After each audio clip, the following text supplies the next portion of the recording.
So moving on with our friend app, in this video we're going to start work on the content provider code. So let's get cracking. Okay, so continuing, we want to go to our friends provider.java class and we want to start working on our content provider. First things first, we need to extend the class content provider because of course that's what we're creating. So first things first, we need a copy of the database. So we need to type private friends database, which we just worked on in the previous video. mopen helper we're going to call that. And we'll just create a static string tag, friends provider dot class, oops, I can't type for nuts, static tag dot get simple name. Okay, now we need to create what's called a URI matcher. So I'm going to type private static final URI matcher. That's going to be, we're going to call it S URI matcher. And S, by the way, is for a static. It's the Java's recommended way of naming. And we're going to have a function called build URI matcher, which we're going to write shortly. So right next, actually. Now what the URI matcher does, it has a look at the content provider string, the URI that's passed to the content provider, and starts deciphering it to work out whether it's a valid command to work on, whether it's invalid, those types of things, and what to do if it is a valid one. So we need to sort of break that down or parse it, for want of a better term, but they call it URI matching. Okay, actually we don't do the definition just yet, we've got a few other things to type in. So I'm going to type in private static final int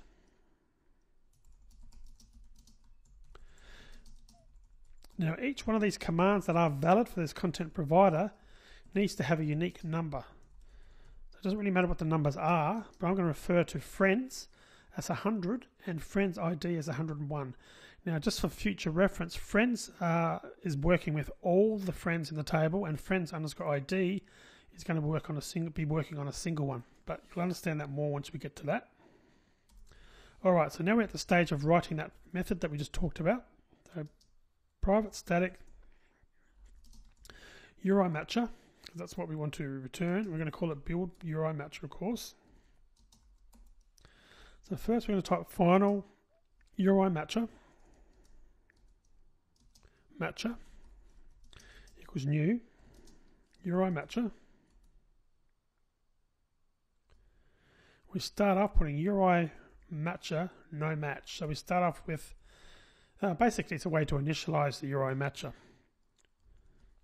Then we type final string. We need to get our authority. Remember the authority, what that is, the first component of the content provider access, or the URI effectively.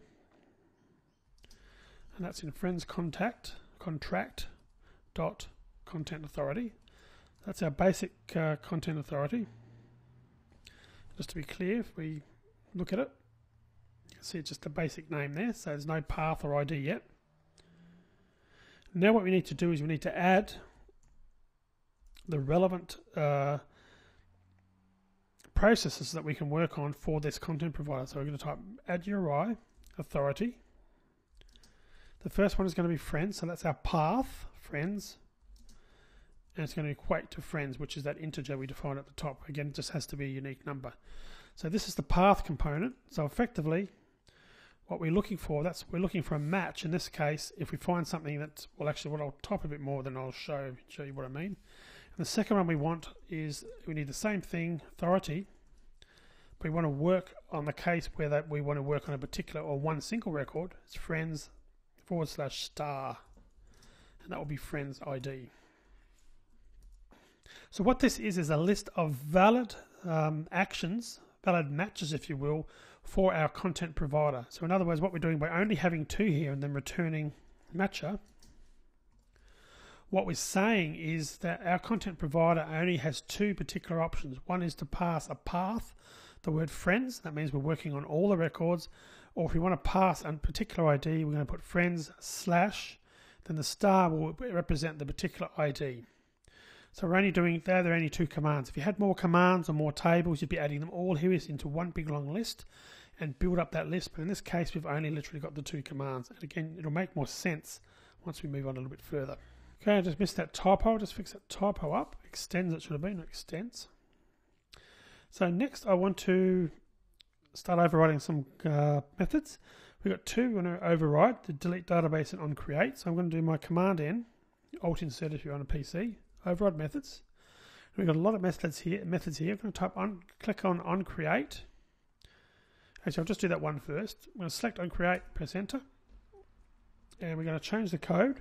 Now the code here is we're going to assign mopen helper a new instance of our friends database. So new friends database, and we're going to pass the current context to that. So we've now got the access to that database code we created, and we're just going to return true. That's all the onCreate needs to do. Next, we need to create a private method to delete our database. Private void delete database, because we may want to delete the entire database. In fact, we've referenced that elsewhere. So the first thing we need to do is close the existing database. We then need to call our friends database function that we created, delete database, the current context. Then of course the last thing we need to do is create a new instance, which essentially would then create a new database once we've got some data to write. So that's the code for creating that. Now finally, before this video finishes, we need to implement and override a method called getType. So I'll do my command N again, override, getType. I'm selecting that and pressing enter.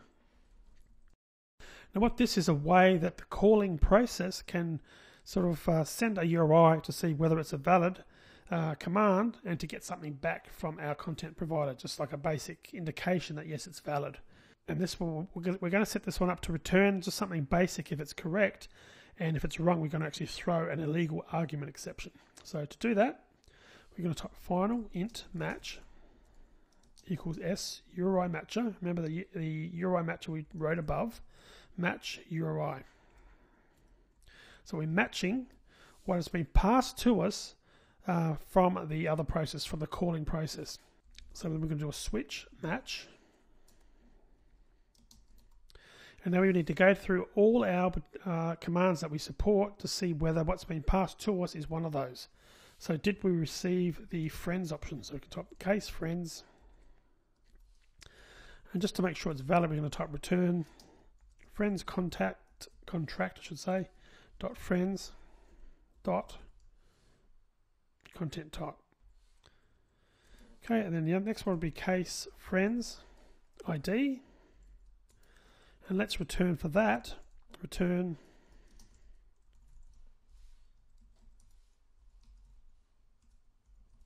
content item type. Okay, so we've already matched the only 2 things, the only 2 pieces of functionality we've got in our app for this content provider, I should say. So we're going to type default, which is basically if we received anything else that hasn't matched friends or friends ID, we're going to just throw a new illegal argument exception. We'll just put unknown URI.